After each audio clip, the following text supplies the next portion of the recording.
नमस्कार, जय हिंद, वंदे मातरम। साथियों, एक बार आप सभी का बहुत बहुत स्वागत है देश के नंबर 1 सरकारी यूट्यूब चैनल के अंदर। वहीं दोस्तों, आपने अभी तक हमारे चैनल को सब्सक्राइब एवं इस वीडियो को शेयर नहीं किया है तो वीडियो को शेयर जरूर करें।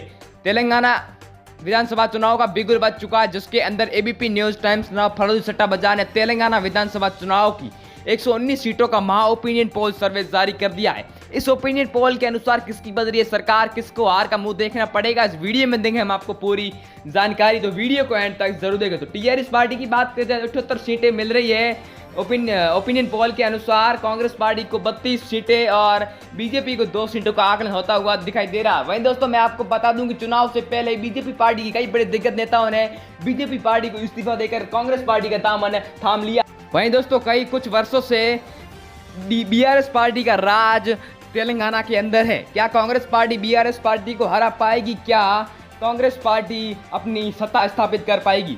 इस वीडियो में देंगे हम आपको पूरी जानकारी। वहीं दोस्तों, कर्नाटक में हुई कांग्रेस की बहुमत के साथ जिससे कांग्रेस के नेताओं का हौसला और भी बुलंद। वहीं दोस्तों, आपने अभी तक हमारे चैनल को सब्सक्राइब नहीं किया तो सब्सक्राइब जरूर करें। और बात करें तेलंगाना की सर्वप्रथम सीट रंगारेड्डी की।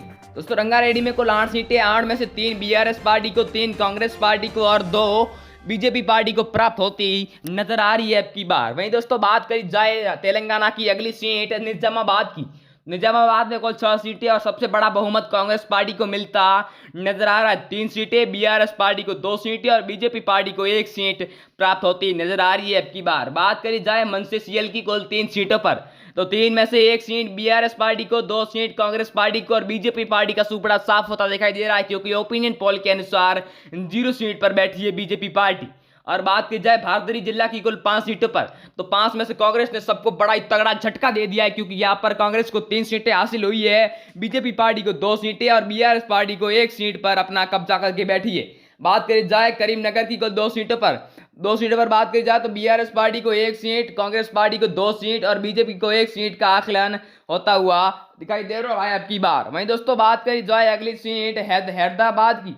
हैदराबाद में कुल 15 सीटें, 15 में से 7 बीआरएस पार्टी को, 6 कांग्रेस पार्टी को और 2 बीजेपी पार्टी को प्राप्त होते नजर आ रही है अब की बार। वहीं दोस्तों, बात करी जाए अगली सीट अलीदाबाद की तो अलीदाबाद में कुल 2 सीटें हैं, तो दोनों को समांतर सीटों का आकलन होता हुआ दिखाई दे रहा है, यानी बीआरएस पार्टी को 1 और कांग्रेस पार्टी को भी 1 सीट मिलती नजर आ रही है अब की बार। बात करी जाए महबूब नगरी की कुल 5 सीटों पर तो 5 में से बीआरएस पार्टी को 3 सीटें, कांग्रेस पार्टी को 2 सीटें और बीजेपी पार्टी को 0 सीटों का आकलन होता हुआ दिखाई दे रहा है अब की बार। वहीं दोस्तों, सिंदीपेट जिला की कुल 4 सीटों पर बात करी जाए तो 4 में से बीआरएस पार्टी को 2 सीटें, कांग्रेस पार्टी को 1 सीट और बीजेपी पार्टी को भी 1 सीट का आकलन होता हुआ दिखाई दे रहा है अब की बार। वहीं बात करी जाए जनगांव की कुल 3 सीटों पर तो 3 में से बीआरएस पार्टी को 2 सीटें, कांग्रेस पार्टी को 1 सीट और बीजेपी पार्टी को 0 सीटों का आकलन होता हुआ दिखाई दे रहा है अब की बार। वही दोस्तों, बात करी जाए अगली सीट सूर्यपेट जिला की कुल 4 सीटों पर तो 4 में से दोनों को समांतर सीटों का आकलन होता हुआ दिखाई दे रहा है, यानी बीआरएस पार्टी को 2 और कांग्रेस पार्टी को भी 2 सीटों का आकलन होता हुआ दिखाई दे रहा है अब की बार। वही दोस्तों, बात करी जाए वारमल अर्बन की कुल 3 सीटों पर तो 3 में से 2 बीआरएस पार्टी को, 0 कांग्रेस पार्टी को और 1 बीजेपी पार्टी को प्राप्त होती नजर आ रही है अब की बार। वहीं दोस्तों, बात करी जाए अगली सीट गढ़वाल जिला की कुल 2 सीटों पर तो 2 की तो बीआरएस पार्टी को प्राप्त होती नजर आ रही है, वहीं कांग्रेस पार्टी को 0 और कमल मुलझाया हुआ दिखाई दे रहा है अब की बार।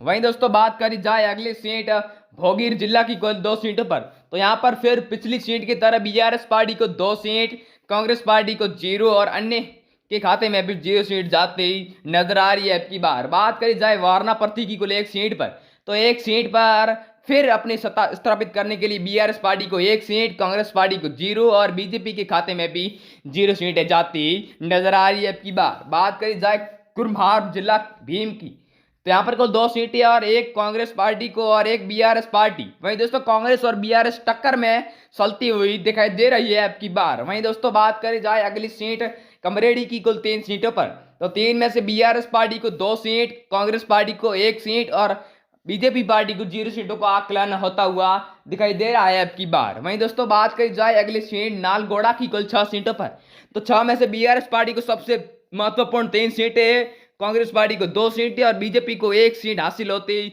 नजर आ रही है अब की बार। वहीं दोस्तों बात करी जाए अगली सीट मेरठ जिला की। मेरठ में कुल 2 सीटें या दोनों कोई समांतर सीटों का आकलन होता हुआ दिखाई दे रहा है, यानी बीआरएस पार्टी को 1 सीट और कांग्रेस पार्टी को भी 1 सीट प्राप्त होती नजर आ रही है। वहीं बीजेपी को 0 सीटें हासिल होती नजर आ रही है। इस वीडियो में इतना ही, मिलते हैं अगले वीडियो में, तब तक के लिए जय हिंद, वंदे मातरम।